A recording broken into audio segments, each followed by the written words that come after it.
তা সবার প্রথমে জানাই ইংরেজি নববর্ষ, হ্যাপি নিউ ইয়ার।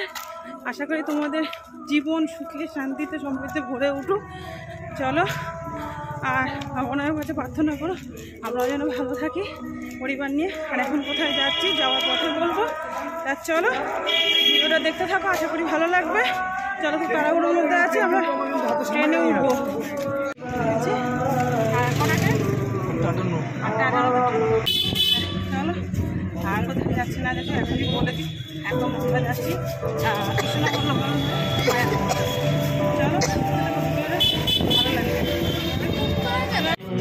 আজ দেখো টোটোর ভেতরে উঠে কাঁপছে, মাথায় টুপিটা দে। কেন নষ্ট হয়ে যাবে।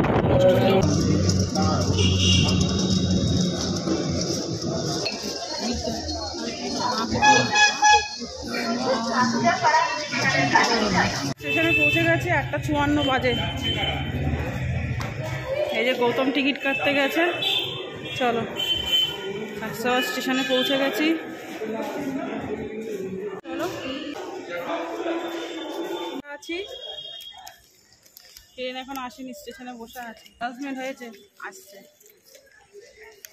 এই যে আমাদের ট্রেন চলে এসছে।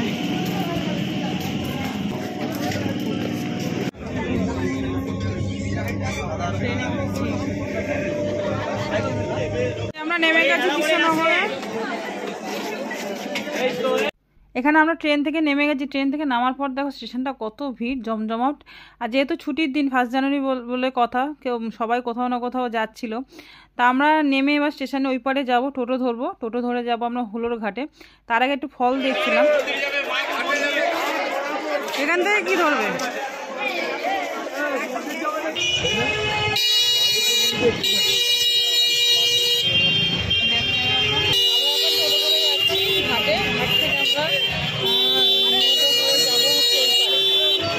ডাইরেক্ট পাচ্ছিলাম না মন্দিরের সামনে যাওয়ার জন্য কোনো গাড়ি, তার জন্য টোটোতে উঠেছি। টোটো করে ঘাটে যাবো। ঘাট থেকে আমরা নৌকো বা কিছু পাওয়া যায় ওখান থেকে, ওই করে আমরা ওই করে যাবো। চলো, 5 মিনিটের রাস্তা ঘাট থেকে। চলো, এখানে দেখো আমরা কিন্তু টোটো করে বেরিয়ে পড়েছি। আর এখানে প্রায় পৌঁছেও গেলাম ঘাটের কাছাকাছি। তা এবার আমরা একটুখানি হাঁটার পথে 5 মিনিট। আর যাওয়ার পথে একটু ওষুধ নিয়ে নেবো। ওর আসার সময় খুব শরীর খারাপ করেছিল, ভাড়া রাস্তা বমি করতে করতে এসেছিলো। তাই যাওয়ার পথে ওষুধ নিয়ে তারপরে যাব। তা ওষুধ নেওয়ার পর এখানে একটুখানি ঝালমুড়ি বিক্রি হচ্ছিলো। এখানে একটু ঝালমুড়ি নেব, নিয়ে তারপর ঘাটের দিকে যাব। তা চলো, এখানে ঝালমুড়িটা দেখে খুব ইচ্ছা করলো খেতে। তা সকালবেলা খাওয়া দাওয়া করেই বেরিয়েছিলাম, টুকটাক খেয়েছিলাম, সেরকমভাবে ভারী কিছু খাইনি। তাই যাওয়ার পথে একটু ঝালমুড়ি নিয়ে নিচ্ছি। ও বিস্কুট খাবো, বিস্কুট আছে ওদিকে।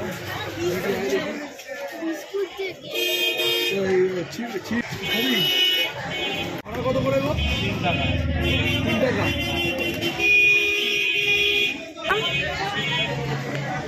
এই 5 পিসটা আগে ছিল। হ্যাঁ, ভালো করেছে।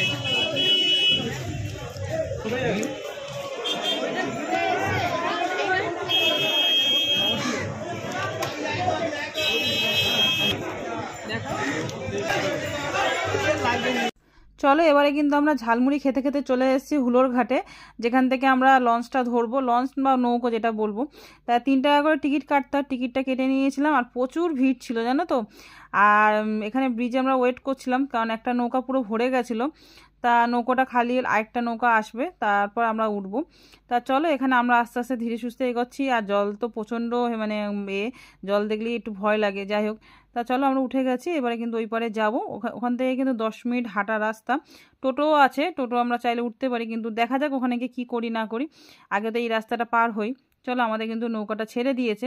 আর বেশ ভালোই লাগছিলো জানো তো, বেশ সুন্দর জায়গা, দারুণ লাগছিলো। প্রচুর ভিড় ছিল, দেখেছো আমাদের নৌকাটা পুরো ভরে গেছে। চলো, পরিবেশটা এত ভালো লাগছে কি বলবো। তারপর ব্যাক ক্যামেরা করে নিজেকে একটু দেখে নিলাম কেমন লাগছে। তা চলো, দেখতে দেখতে কিন্তু ঘাটের কাছাকাছি পৌঁছে গেছি। এবারে কিন্তু নামবো। তা এবারে ওখান থেকে নেমে হাঁটা পথেই যাব।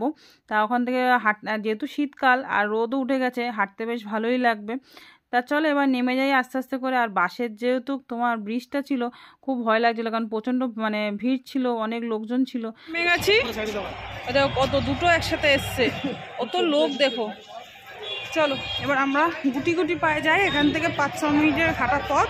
টোটো পাওয়া যায়, কিন্তু আমরা টোটোতে যাবো না, হেঁটে যাবো।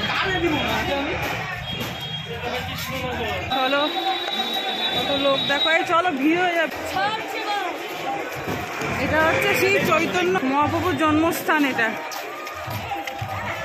চৈতন্যদেবের জন্মস্থান। এই যে দেখো প্রায় পৌঁছে গেছি। আর যেতে যেতে অনেকগুলো গেস্ট হাউস পড়বে, যেখানে তোমরা থাকতে পারো। এসে যারা দূর থেকে আসে তারা তো থেকেই যায়, আমরা থাকবো না, আমরা বাড়ি ফেরত চলে যাবো। দেখো দারুণ ঘর ভাড়া পেয়ে যাবে থাকার জন্য।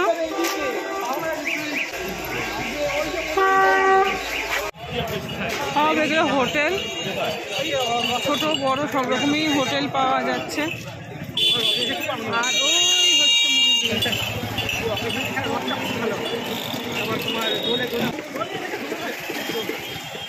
আর রাস্তার দুই ধারে দেখো দোকানপাট, কেনাকাটির মতন জায়গা। যেতে যেতে অনেক দোকানপাট পড়বে, আমি পুরোটা তুলিনি।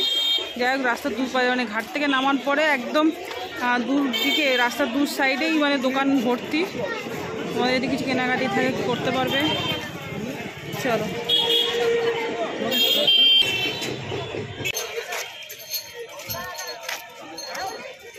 না, এইবার আমরা ঢুকছি।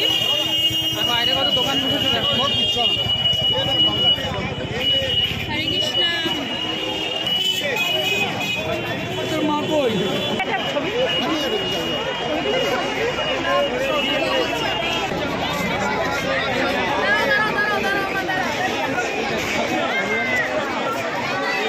কত ভিড়।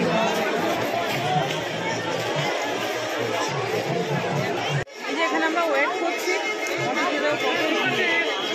আর এই পিছনে আমার পিছনে লাইন পড়েছে কত টিকিট কাটার জন্য, মহাপ্রসাদ খাওয়ার জন্য। মহাপ্রসাদের টিকিট কাউন্টার এটা, এত লাইন পড়েছে।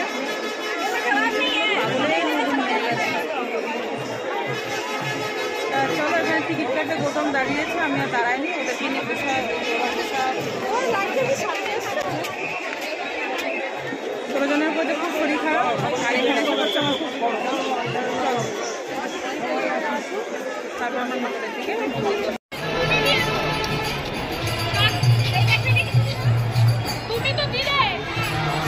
টিকিট কাটা হয়ে গেছে।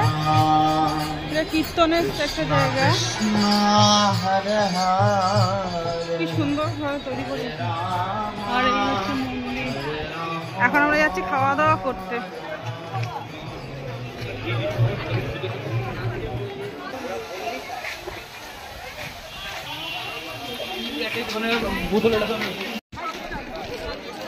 কি সুন্দর দেখো, সবাই বসে আছে রোদ্দুরের মধ্যে।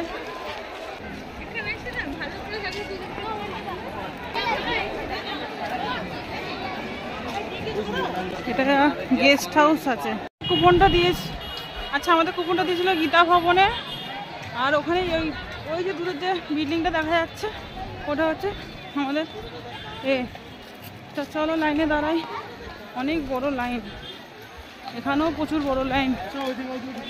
বাবা এখানে সব নাম মেনশন করে দেওয়া আছে।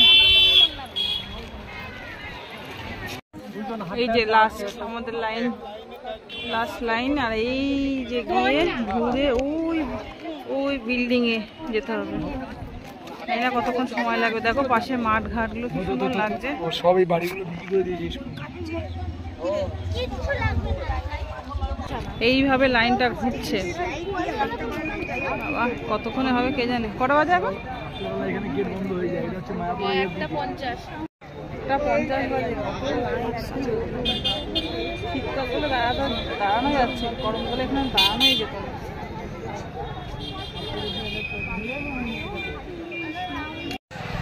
ও আসবে বলে কাঁদছে, ও আমাদেরকে দেখে কাঁদছে।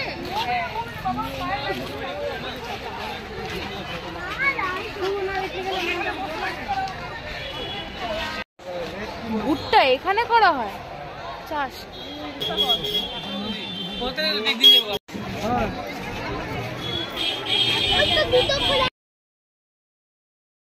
আমরা কিন্তু অনেকটাই কাছাকাছি চলে এসেছি। আমাদের ভবনটা ছিল গীতা ভবন, তো এখানেই আমাদের খাওয়া দাওয়া কুপন দেওয়া হয়েছিল।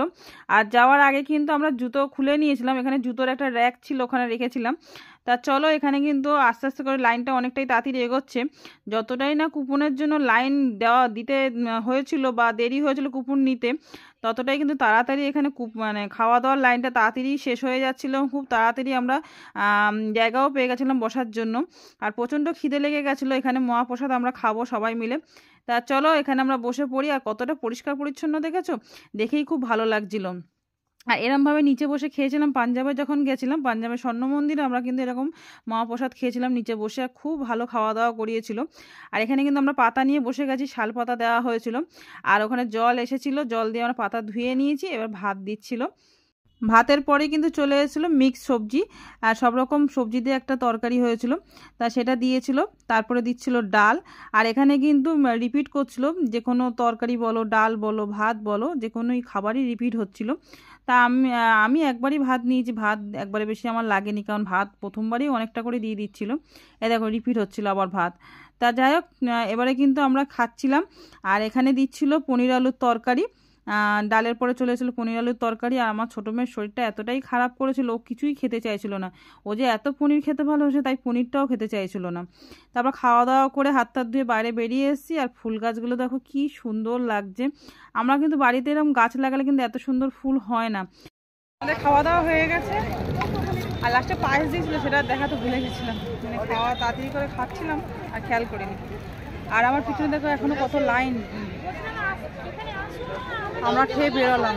এখন কটা বাজে রে? 3:45 মতন বাজে, 2:45। চলো মেন মন্দিরে এবার যাবো। এই যে এই পথে, এটা কি গৌরাঙ্গ সুপার মার্ট?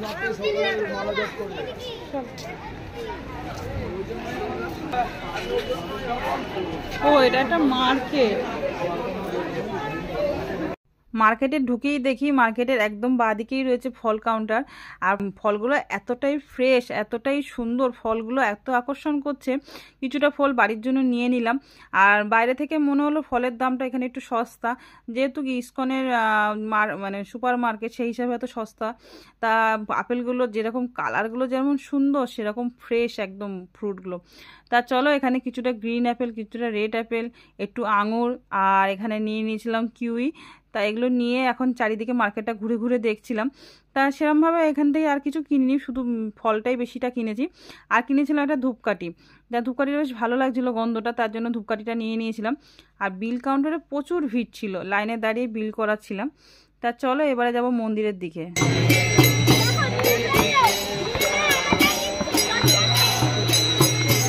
কৃষ্ণ চৈতন্য দেব সদি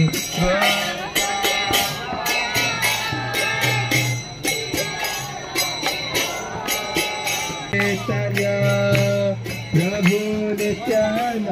তা চলো এবারে কিন্তু আমরা শ্রী প্রভুপাদের সমাধি মন্দিরে যাব। তা সমাধি মন্দির দেখে রাধা মাধবের মন্দিরে যাব। তা এখানে যাওয়ার পথে কতটা ভিড় দেখো, ভিড় কিন্তু তখনও প্রচণ্ড ছিল। আর প্রায় আস্তে আস্তে করে সূর্য অস্তও যাচ্ছিল। তা এবার আমরা আস্তে আস্তে করে মন্দির দর্শন করে বাড়ির পথে রওনা দেব। তা অনেকটাই বেলা হয়ে গেছিলো। তা যেখানেই যাচ্ছি সেখানেই প্রচুর ভিড়। তা এখানে দেখো জুতো রাখার, মোবাইল রাখার সব মানে ভিড়। তা এখানেও ভিড়। তারপরে তোমার খালি পায়ে যেতে হবে ভেতরের দিকে। তা সেইখানেই আমরা খুঁজছিলাম। তারপরে দেখে টেকে আমরা এখানে এসেছি মাঠটায়। এখানেও খুব ভিড় হয়েছিল, কেন জানি না। এদিকে তো রাধা মাধবের মন্দির, সেই জন্য হয়তো ভিড়। তারপর দেখো কতগুলো দোকান বসেছিল, সেই দোকান থেকে আমাদের মেয়ের বায়না হয়েছে কিছু নিয়ে যাবে, বন্ধু বান্ধবকে দেবে। তাই এখানে খুঁজে পাচ্ছিল না কি নেবে, লাস্টে চাবি রিং চয়েস করেছিল। কটা চাবি রিং ওরা দুজনে মিলে নিয়েছিল। এখানে দেখো গৌতম ক্লান্ত হয়ে বসে গেছে, দুই মেয়েও ক্লান্ত হয়ে বসে গেছে। বাড়ি যেতে ইচ্ছা করছে না, বলছে একদিন থাকলে ভালো হতো। পুরো ঘোরা কমপ্লিট হয়ে গেছে। এইবারে আমরা বাড়ির পথে রওনা দিলাম। ঠিক যেমনভাবে এসেছিলাম ঠিক তেমনভাবে ফেরত যাচ্ছি। আর যত বেলা মানে সন্ধে গড়াচ্ছে ততই ভিড় হচ্ছে। আর এখন 4:30 মতন বাজে, 5:30 ট্রেন আছে। তা চলো, ভিডিওটা তোমাদের কেমন লাগলো অবশ্যই কিন্তু কমেন্ট করে জানিও। ভিডিওটা আমি এই অবধি রাখলাম, অবশ্যই কিন্তু কমেন্ট করে জানাতে ভুলো না। লাইক শেয়ার কমেন্ট করে দিও, তাহলে সাবস্ক্রাইব করে দিও। দেখা হচ্ছে নেক্সট কোনো ভালো ভিডিওতে। ততক্ষণ ভালো থেকো, সুস্থ থেকো, টাটা।